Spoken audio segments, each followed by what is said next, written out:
He's Adam Maris. Did I pronounce that right, by the way? Not even close. It's all right. Adam Mares. Oh my God. I also don't care. I also don't care. It's fine. No, what is it? How do you pronounce your last name? Mares. What is it? Roll your R's, like really roll. No, I'm just kidding. It's Mares, though. Mares. Okay, is that Spanish? Yeah. Beautiful. Adam Mares. And I'm Cyrus Saatsaz, which is so much easier. We're doing a Locked On crossover show today. It's Locked On Nuggets, Locked On Warriors. Adam, first things first, man. How is the Nuggets fan base feeling about this series? Because Dub Nation is brimming with confidence right now. Are they delusional? How are the Nuggets fans feeling? This has been the weirdest season, Cyrus. Like, so the Nuggets have, all year it's been just hold things together long enough for Jamal Murray to get back and Michael Porter as well. And here we are at the playoffs. I think everybody expected that to happen around the All-Star break or a little bit after, or things went really bad mid-March. Here we are mid-April and they're still not back. So I think Nuggets fans have this sort of deflated sense in that the season wasn't quite what they expected it to be, with more hope and like, okay, reinforcements are on the way. And then heading into the series, it's a mixed bag. Some people look at it and say, hey, the Warriors are also beat up and haven't played together, and maybe they're off to a slow start and Denver can steal here or there. But I don't think anybody, I wouldn't describe the fan base as brimming with confidence, though. That's not a phrase I would use. That's fair. Well, what's the story with Jamal Murray, man? I'm hearing a lot of news leak out. I think your team president kind of in a bold manner just kind of said he could play. What's the reality of the situation here? And like, even if he plays, do you expect him to contribute significant minutes? I don't expect him to play. I think there's always a chance, and it depends on how the series goes. I would lean towards, and I don't have any intel on this. It's just my sort of feeling on it is if Denver got off to an early lead in the series, even maybe an unlikely one, later on in the series, he might be emboldened to come back. If Denver gets behind, then probably he probably is less likely. But, the thing that's been weird here is that the reports have been very slow to come by. But as information has trickled out, we're coming to the realization that he's probably been physically cleared, meaning like MRIs have showed like everything's looking good. Muscles are looking good. Okay. The risk is somewhat low, but that Jamal himself has, it sounds like, has been slow to come back and just, hey, I'm not feeling great. When I play, I don't feel right. I don't want to risk.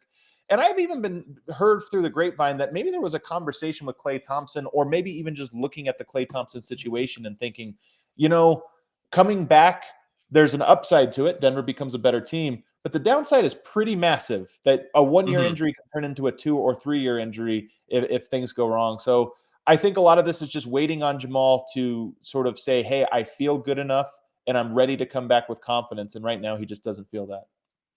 Yeah, and I'm with you, man. I as an outsider, hopefully I can provide objective perspective on this.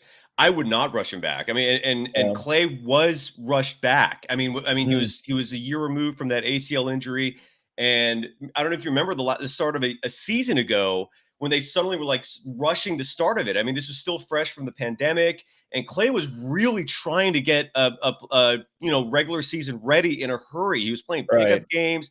And then the Achilles blew out and the fan base was devastated. So I totally understand, because the reality is, and correct me if I'm wrong, but even if Jamal Murray does come back for this series, he's not going to be the same Jamal Murray. There's just no way you can replicate in-game experience from a conditioning perspective, from a timing perspective. I don't know. Do you agree with that? 1,000%. I mean, I've watched him work out and he looks quick. There was a time 2 months ago when you would watch these workouts, he looked a little overweight, not fat, just like didn't look like he was cut ready for NBA basketball, but he's lost a lot of that weight. He looks quick. He looks really good in his, one-on-one workouts against the Nuggets training staff. But there's such a big difference, to your point, about beating up on Nuggets trainers versus going up against Draymond Green and having an impact there. And more importantly, I would say on the defensive end, like Jamal Murray's a great offensive player, and offense, it's so hard to guard in today's NBA that I think Murray could walk in and probably knock down some shots. But could he run through screens and guard Klay Thompson and Steph Curry? Like, you're not talking about an easy assignment out the gate if he were to return in this series.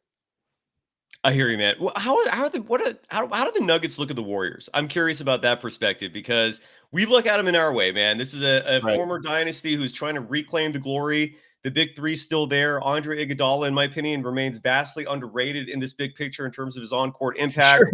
He's been criticized for missing the whole year, but now all of a sudden, people forget that because it's the playoffs. It's the season that really counts. How are the Nuggets feeling about the Warriors? I can't speak for the Nuggets themselves. Just in talking with them, Michael Malone framed the conversation as he believes the series will go to the team that makes the fewest mistakes. I think the Nuggets and Warriors are very similar in one way. They turn the ball over a lot.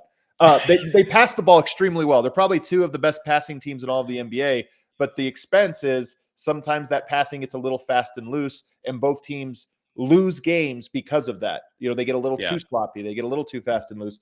So I think they look at it and they're just looking at the margins and saying, hey, small ball versus big ball. There's some interesting stylistic fights. But just me, how I look at the Warriors, I think the Warriors were on track to win the title this year, all the way up until Draymond Green's injury. It was when Klay Thompson came back and Draymond Green, obviously exited at the exact same moment. In fact, I know he played that 10 seconds and then checked out.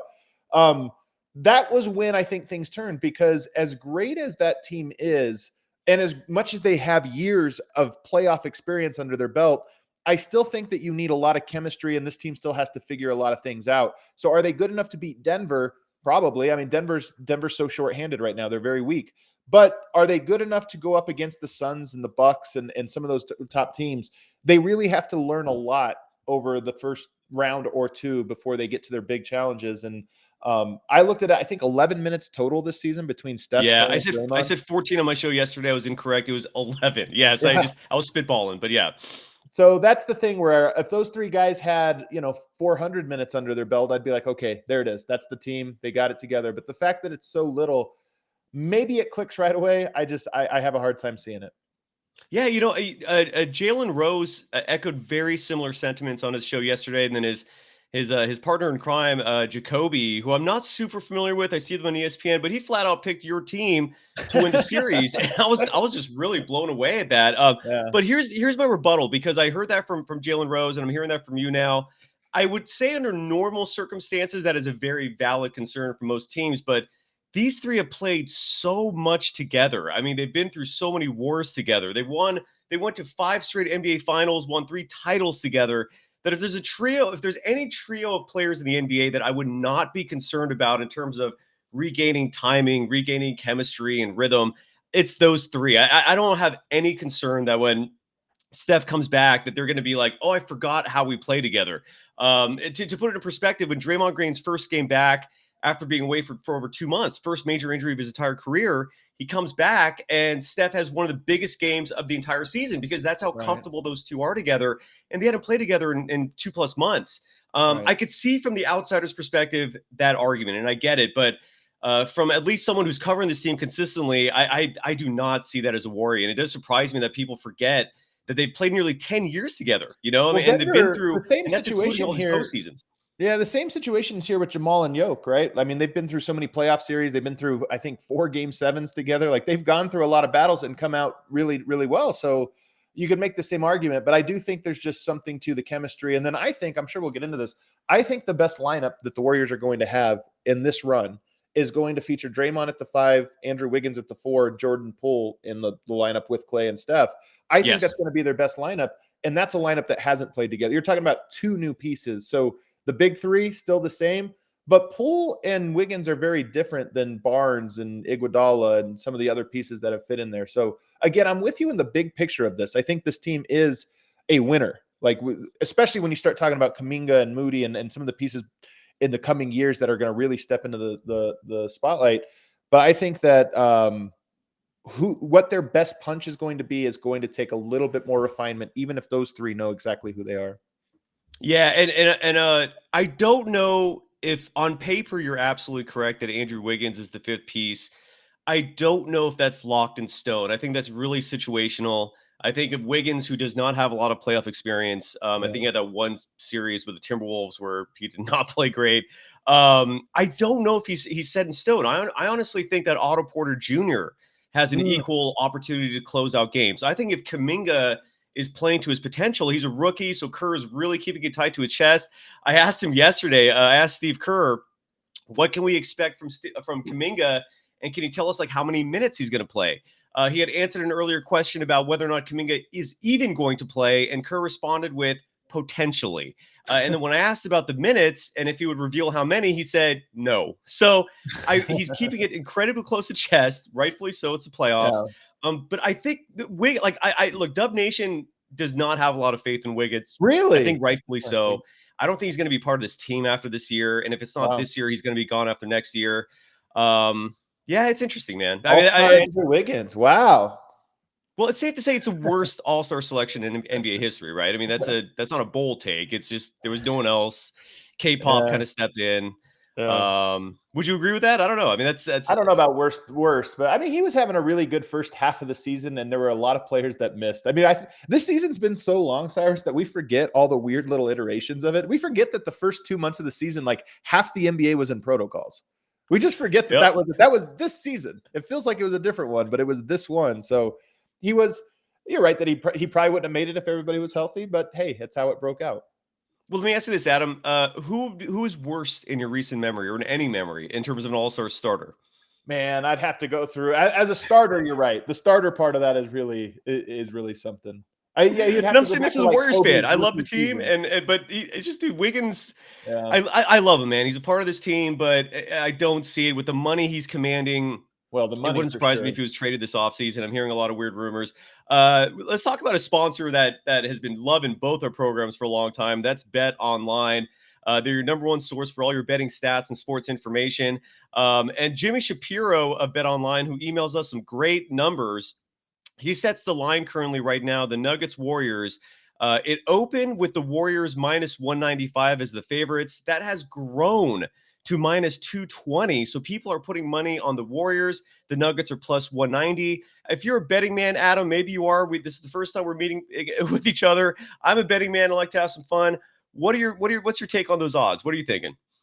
Man, I don't. I just don't love them. Like for Denver, like for me, I'm always looking at it. I'm just like, I don't know, man. It's going to take a lot. It's going to take Yoke really being something special.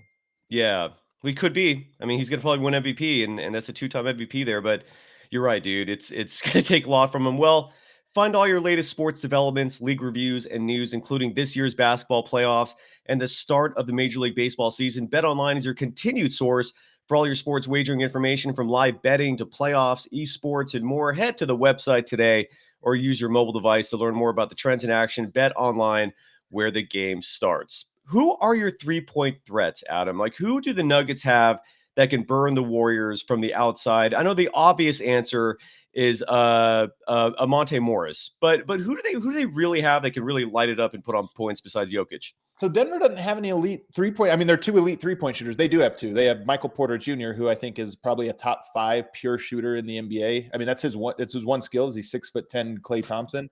But obviously him being out, then Jamal Murray. So you look at it, Monte Morris is very reliable. He's not going to create 3-point shots, but he's going to make open 3-point shots, and he can shoot in the mid-range off the dribble. Will Barton is a streaky one. Then you get into the rest of the Nuggets, who all have some good shooting. They're not bad shooters. They're not leave them open guys, but they're also not run them off the line at all costs guys. You got Will Barton, who can get hot. It makes 1 or 2. He's going to make 3 or 4.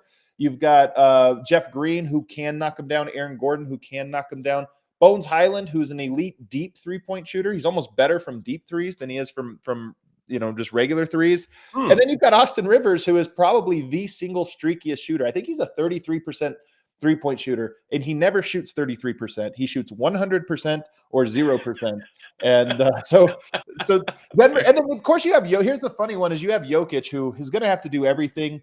If you look at his regular season 3-point shooting throughout his career, I think it's 36%, something like that. You look at his postseason 3-point shooting, it's 40%, 40-something percent. So he always sort of locks in from the 3-point line in the playoffs. And in this series, he's going to have to average 35 points. The way you get there is by making 2 or 3 3-pointers in addition to all the other stuff he does. That's fascinating. I didn't know those 3-point stats about Jokic, and that's just more respect I have for him. For a player to step it up even more in the postseason tells me he's a gamer. He's mentally tough, dude. I gotta ask you, what happened with Campazzo, man? I mean, I know he got suspended. Does he play anymore? I mean, I've always considered him to be like a total pest on the floor, whereas he just somehow always gets clutch steals. I've noticed he makes these crazy passes. He's suspended for game 1 because of that shove. What's your Campazzo take, man? He is, he is an annoyance. Like he gets under people's skin. I don't know how much of an impact that stuff had on Steph Curry. I think Steph Curry had some big games against him, although I know my Argentine followers were saying, to check the numbers. He was, he didn't shoot well against him or whatever. But he's one of those guys that gets into players. And if you're a young or struggling ball handler, that probably bothers you. If you're Steph Curry, you probably just laugh at it while you shoot threes in his face. He got cut from the rotation. He is this season in raw plus minus. So remember, the Nuggets are 10 games above 500. Campazzo played 1,184 minutes. He is a minus 212. So he got cut out of the rotation, 2/3 of the way through the season. He got just cut out. And I'm telling you, people do not realize how wild it is that the Nuggets are a positive team with that record when they had a one person, but really a whole bench unit that was not just like a -2, a -3 per game. They were like a -12 per game. And he was leading the charge there. Oh my God. Isn't that wild? Excuse me. Those are just crazy numbers. I mean, I always take plus minus with a grain of salt. I value it as part of the whole picture, but that's a big number, man. That's when it's that extreme. It's just crazy. It's insane. For a winning team to have a player like that. It's pretty remarkable. That's insane, man. What's your case for Jokic for MVP, dude? It looks like he's going to win it, but there's a huge contingent for Joel Embiid. I actually personally came out and thought Giannis should earn it. 2 years in a row is a lot. The 6th seed is a lot. I'm not upset if Jokic wins it. I mean, he's the top 10 in points, rebounds, assists is absurd. But what's your case for Jokic being MVP? And do you believe he should be MVP? I do. Of course, I'm biased here being in Denver. The thing that people talk about with the 6th seed thing to me, it's one of those this is the way we've always done it. But I always wonder is that fair? Should we have always done it that way, or have we actually been a little bit simplistic in our analysis of this? And I think this year provided the perfect example because everybody looks at that Phoenix Suns team and thinks, okay, that's the best team. Who's the best player? Yeah, but that team has so many good players that you take one out and you take Chris Paul out, they kept winning. They took Devin Booker out, they kept winning. They took DeAndre Ayton out, they kept winning. Clearly, there's something there that they were really good. My argument for Jokic is that there's nobody in the NBA, and I include Luka and I include Giannis, that does as much for their team on the offensive end. The Nuggets, he sets the table, and you'll see this is, obviously in the film and as they go to play, he sets the table for every single possession, not because he wants to, because he has to. Without Jamal Murray, their other creator, every single possession has his fingerprints all over it. Yep. And this is why the numbers bear it out, obviously, in the counting stats, the points, rebounds, and assists. But here's a crazy one. The Nuggets have this great record, right? This positive record above 500. They won 3 times when he did not win his minutes this year. 3 times. So if he was a -1 in any game, odds are the Nuggets were not winning that game. He had to not just win his minutes. He had to win them by 7, 8, 9, 10 points every single game. So when people talk about the record to me, I think, hey, if that's your gate, that's where, hey, you have to have a certain record or 50 wins or whatever it is, so be it. To me, I look at that and go, the only reason that didn't happen, and the only reason, by the way, it did for the other candidates, Giannis Antetokounmpo and Joel Embiid, is one, their teams won more games when they didn't play, and their teams won more games when they lost their minutes, which is true for both players. So to me, I understand why people might say that, but I look at it and go, yeah, but again, you have a Campazzo -212 and 1,100 minutes. You're literally towing anchors across the finish line. So with that logic, the only reason why I just want consistency, man. And I think a lot of people have gripes. And I would 100% support Jokic winning the MVP this year with the Nuggets being the 6th seed if the same voters who say that acknowledge that Stephen Curry then should have won it last year. Because I feel like the only reason they gave it to Jokic over Curry was the regular season record. The Warriors finished the 8th seed. They did finish 6 games above 500, which would have been okay and would have made the playoffs in this year. But he didn't win it, despite the fact that he posted absurd plus minus, led the league in scoring at 32 eclipse a game. That's my only reason. It's be consistent. Either give it to Steph last year than Jokic this year, or if you're going to give it to Jokic despite the 6th seed, then why did you not give it to Steph a year ago when the numbers were absurd? I mean, they were arguably the best of his career outside of 2016. But I digress. One thing people don't realize about this, because you're talking about the record here, and I just Denver is 14 games above 500, and yes, the Warriors last year were 6 games above 500. Correct. So there is, I think, a little I think everybody looks at a record and thinks there is a line, and for some people that's you got to be 50 wins. For some people, it's you got to be top 4, top 3 seed, whatever it is. I agree with that there is a line. That line for me probably goes further than 10 seed. It's probably somewhere between 4, 5, 6 seed for me personally. Okay, well, the 10 seed thing, the votes come in before the play-in. At least they're supposed to. Yeah, they do. And So last year Oh the yeah, Warriors were the they 8th were the seed. 8 seed. They're Yeah. the 8th seed. So what's your line, I guess? So then what is the line? I don't, it's funny because logically it makes sense that it would be the play-in. That it's just, hey, if you made the playoffs, I then would we support know that. that you got yourself above this certain threshold. But again, like I think for everybody that line can be different. Yeah, Maybe it is 50 wins or what have you, but I just to me when we talk about records, especially last year, Denver was a 3 seed and was 22 games I think above 500, they were amazing. and so 6 games above 500 this year, 14. Like there's just levels to that I think can be factored in. That's fair. That's fair. People don't realize this. I lived in Cheyenne, Wyoming for a year, and I'd come to Colorado all the time. One of my best friends lived in Denver. I went to Fort Collins regularly because it was only like 25 miles from the Wyoming border, right where Cheyenne is. People don't realize this, but it's sunny in Denver. You guys, Yeah. despite the fact that it snows, you get these crazy I mean, the hailstorms are underrated. People don't talk about those enough. Where golf ball sized hail comes down and smashes windows sometimes. But it's sunny. On average, you get what, 300 days of sun a year, right? Is that Yes. accurate? That's right. That's correct. That's the like the little So slogan. exactly. So one of our sponsors, Shady Rays. I mean, when you talk about sunglasses here in sunny California and in sunny Denver, sunglasses are clutch. And that's why Shady Rays is a great sponsor for both our programs. They're an independent sunglasses company that gives you the features of $200 sunglasses for a fraction of the price. That means polarized lenses, well-constructed durable frames, and premium high-end finishes. Also something you won't find anywhere else is Shady Rays insane protection program. Shady Rays includes lost and broken protection on every pair. I mean, I don't know about you, Adam, but for me, sunglasses, I don't spend a lot typically just because in the summer, if you're on a boat and they fall in the lake, they're gone, Right. right? I mean, Yeah. it's easy to lose these things. So you spend $100 on a pair of shades. And if you lose them, that's just an investment that's poof, gone forever. Shady Rays, though, however, they include lost and protection and broken protection on every pair with their insane protection program. They will send you a brand new pair if you lose them, no matter what happened. Give them a try. And if you don't love them, you'll pay nothing. It's as simple as that. Plus 10 meals are donated to fight hunger in America when you shop with Shady Rays. Exclusively for our listeners, Locked On Nuggets and Locked On Warriors, head to shadyrays.com and use the code Locked On to get 50%. That's a big deal off 2 or more pairs of polarized sunglasses. The code again is Locked On for their best deals of the season. 50% off 2 or more pairs of Shady Rays sunglasses, backed by over 150,000 verified 5-star reviews. And thanks for making Locked On Nuggets and Locked On Warriors your first listen. For your next listen, check out the Locked On Now podcast, nightly recaps of every NBA game with analysis from our local experts. It's free and available wherever you get podcasts. Adam, where's your co-host, man? He founded that Action Network, which I love. Is he like a contributor for you? Are you like the 5-day week guy? How does that work? We both tag team it together. So Matt Moore, yeah, Okay. we both host the show every day. He's great. Yeah.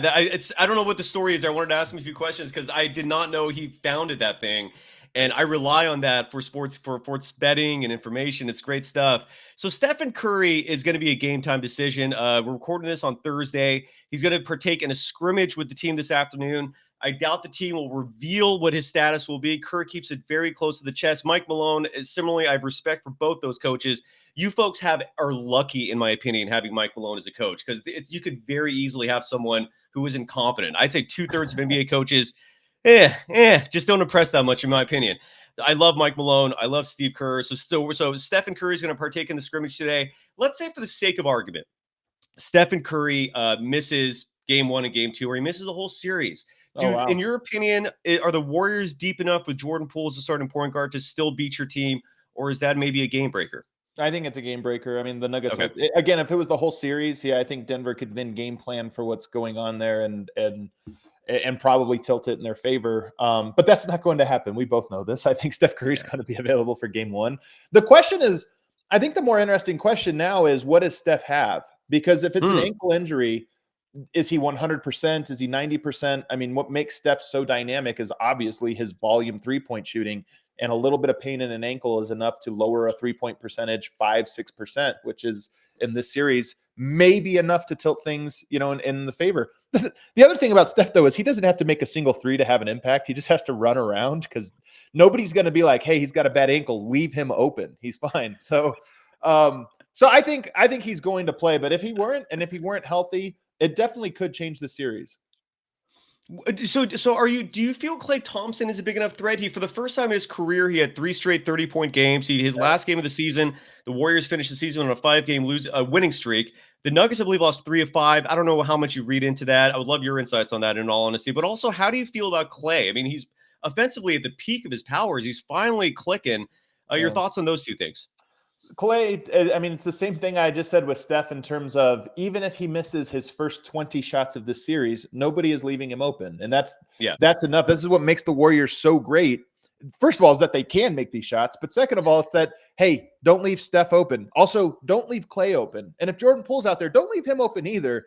And Andrew Wiggins, contest. Maybe leave him open a little bit, but then run him off the line. Like, we have 4 guys. I just mentioned Denver and how they're streaky. The Warriors are just at all times, if they're open, don't let that happen. Just like run as hard as you can to get away from them. So I don't know. So Klay Thompson, he did start to really catch fire. I saw that he's been shooting 38% since he's been back, or since the All-Star break. And it's one of those things where early on you thought, oh, he's struggling. And then you look at the numbers and you're like, wow, struggling for him is 38%. Struggling for him is best shooter Denver would have is that's pretty great. Yeah, and those numbers should, if you look at the numbers, say the last month, I think that's more reflective of where he's at, which is higher than that overall number. Yep. What's your pick for the series, man? I mean, it's a 7-game series. Let's be pragmatic if possible. What are your thoughts, man? Where's this going to go? So I'm counting on the fact that Steph is probably less than 100% on game 1. And I'm counting on the fact that the Warriors, even if they get that emotional bump from playing together in first game of the playoffs or whatever, I think Denver can split on the road, and that split will push the series to Warriors in 6. That's fair. Yeah, I was saying Warriors in 5, but I'd also say it would not surprise me if it goes 6. Does it bug you on a personal level, man? I got to ask this. Michael Porter Jr. makes comments that sometimes just make me cringe. How do you folks in Denver feel when he says things that, for this, to put it accurately yet gently, goes against science? How does that make you folks feel when he says things like that? He said a lot of things, man. I mean, Michael Porter is a. I'll tell the story that came from the Old Man and the Three, the JJ Redick podcast, where both him and JJ Redick grew up in a pretty religious, I think, somewhat sheltered home. Michael Porter even, I think, excessively so in terms of, homeschooled and just wasn't around a whole lot of other people. And he talks about how his dad realized that they were kind of awkward. All of his kids were starting to be a little socially awkward. And so he bought an ice cream stand or a snow cone stand and made them work it the whole summer so they'd have to interact with people. To me, that story, I'm like, oh, I get it. Now I get it. Like, I see it. That's like such an extreme, unique upbringing that some of how he engages with the media, things he says, how he engages with his teammates, they're very weird. They're probably not it makes him less likable than your average superstar by quite a margin. But you know what? There's been plenty of athletes that have come through Denver. I'm sure plenty that have come through the Bay that you're like, you know what? I love watching that guy play and hate listening to him talk. And that explains so much. That is a great story, man. Thank you for sharing that, because I had no idea, but that explains everything, I feel like. Incredible. Any questions from you about the Warriors before we wrap things up? I mean, this has been fun. Well, I was interested that you thought that Wiggins would be down. Is there a player that you think maybe is? I think Jordan Poole is the X factor in the series. I think that he's a great scorer. He's had some great games against Denver, but I think he's also the weak link defensively that if Denver can survive the onslaught that the Warriors offensively can provide, he might be the crack in the armor that you say, okay, that's where Denver's going to attack. But is there any other players that you think is going to be an impact, a name that's going to keep popping up in the series from Golden State? Otto Porter Jr., I think, is going to make a huge difference for them in the playoffs. On a more obscure level, a gentleman named Nemanja Bjelica. Oh, sure. This Warriors we know our team. Serbs. Yeah, exactly. So, and these are tough gentlemen. These are tough individuals. Bjelica, the Warriors, as you know, are a very small team, and that's been a huge gripe with this franchise's fan base for the whole year, is that they had no contingency plan for James Wiseman, who they were counting on. He went down. The team never spent the mid-level exception. We're going, why? I mean, I know that the payroll is astronomically high, but this franchise also made hundreds upon hundreds of $1 million in profit during the dynasty run, simply because they were on these incredibly cap-friendly deals with the big three. None of them, none of their deals really got huge until now. And so the team has decided to save money, which is really weird by their standards, because they owe money for Chase Center. They privately finance this thing. They got money from banks who want payback in return. There's huge interest on that thing. And I hate when sports ownership is compromised financially, but that's, in a sense, it seems that's what the Warriors are. So Bielitsa has suddenly taken on a huge role for this team, because at 6'9", him and Looney are their two biggest guys. So if Bielitsa plays like the Bielitsa of the last month and of 2021, the Warriors are stoked, because he was surprising everyone with his play. If he plays like he did from January through March, the Warriors are in trouble because they need his size. And then there's the big mystery of Jonathan Kuminga. This is, in my opinion, a future superstar in this game, but he's a rookie. He's 19 years old. What kind of impact is he going to make? I always think back. I can't remember where I heard this, but Kobe Bryant, when he was a rookie, and he was straight out of high school. He might have still been 18, maybe just turned 19 when the playoffs started. He still played in the playoffs his rookie year. They realized how special he was. And there were some good moments, some bad moments, but he had the famous back-to-back air balls. I don't know if you remember yes. this. I think it was, I can't remember what team it was against, but yeah, back-to-back air balls his rookie season. It was a high profile. Exactly. But he also had some good moments, and he didn't really shrink in the spotlight, but he made rookie mistakes. And the question is, how much patience will Kerr have with him? Will he play him at all? I think we all want to see him play. We think he's that special, and the Warriors need his size. So those are 3 names for you. I don't know. What do you think about those 3 names I just gave you? Does it make you flinch? I mean, yeah, Bielitsa is an interesting one because he's a smart player. He's a good player. He fits into what they're doing when they're rolling. He fits right into it. Boogie Cousins is so big. I mean, Denver is so huge. Like Jokic is way too big for Kevon Looney, let alone Draymond Green. And then DeMarcus Cousins is too big for Bielitsa. So can Denver draw enough fouls? One of the battlegrounds in this series is we haven't seen Draymond go at Jokic in a series, but we haven't actually seen it that often. We've seen little pockets here and there. And of course, I think the most we saw it is in the Kevin Durant era, which, come on, like Denver, even if you guard Jokic well, when you have that insulation around you, it's different than when you actually, hey, the battleground now is this. So I'm curious to see just, a lot of this is just how good can Jokic be? He's playing his best basketball of his career. Can he draw enough fouls that all of a sudden you've got to go to a Bielitsa more, or you got to, or what have you? And then DeMarcus Cousins behind him. DeMarcus Cousins hasn't been good, and defensively very vulnerable to a Bielitsa type spreading. Like Boogie's going to have to be out on the perimeter. He's so uncomfortable there. But the flip side of that is, does Bielitsa keep the ball out of the paint without fouling?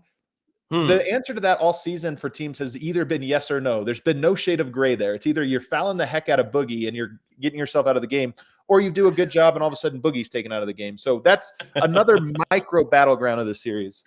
Oh, I have nothing but respect for Boogie. I was happy for you folks that you signed him. I wish the Warriors had re-signed him, or at least made an effort. I think Kerr and Cousins have something there behind the scenes. I think Cousins and just about every coach he plays for at some point have something behind the scenes. So well, Malone's making it work, and kudos to him, because you're right. Boogie's not an easily coachable player, but the Warriors needed him, and I was a little surprised and a little disappointed. I asked Kerr about that directly. So it's funny. I asked Kerr at a press conference, I think in February.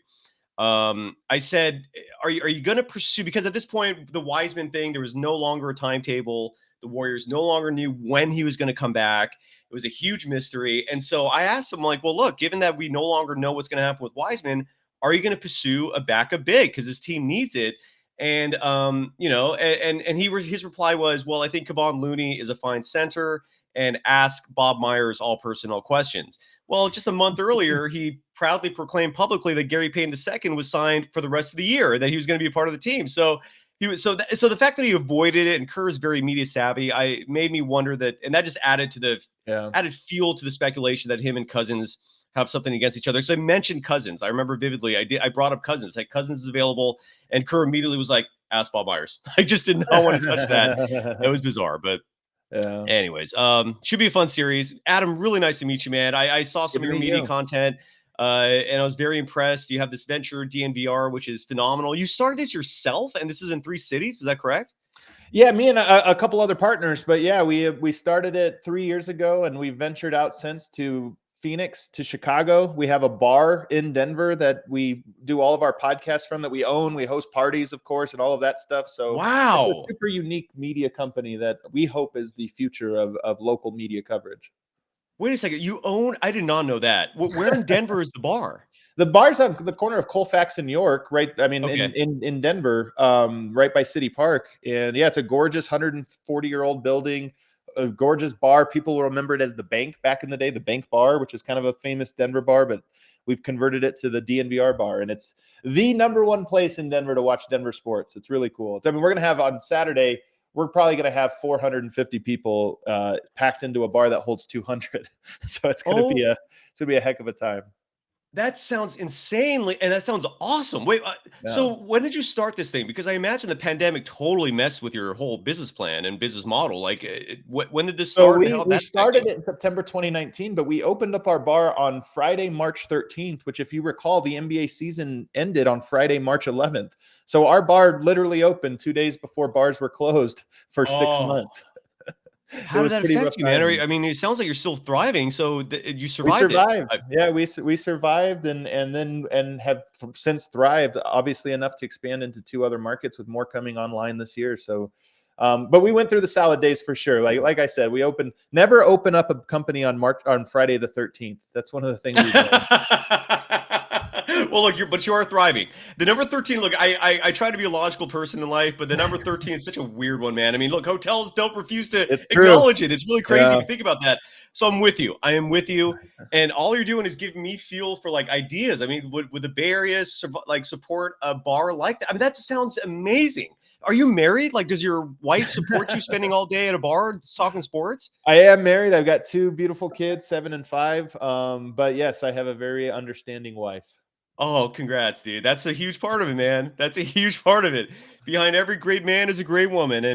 Sure. I guess kudos to you, because that has to be the case if you're pulling off what you're doing. So congratulations, Adam. That sounds amazing. I hope we get Thanks to so talk much. again sometime. Yeah, dude. Have a great day, man. This was a pleasure.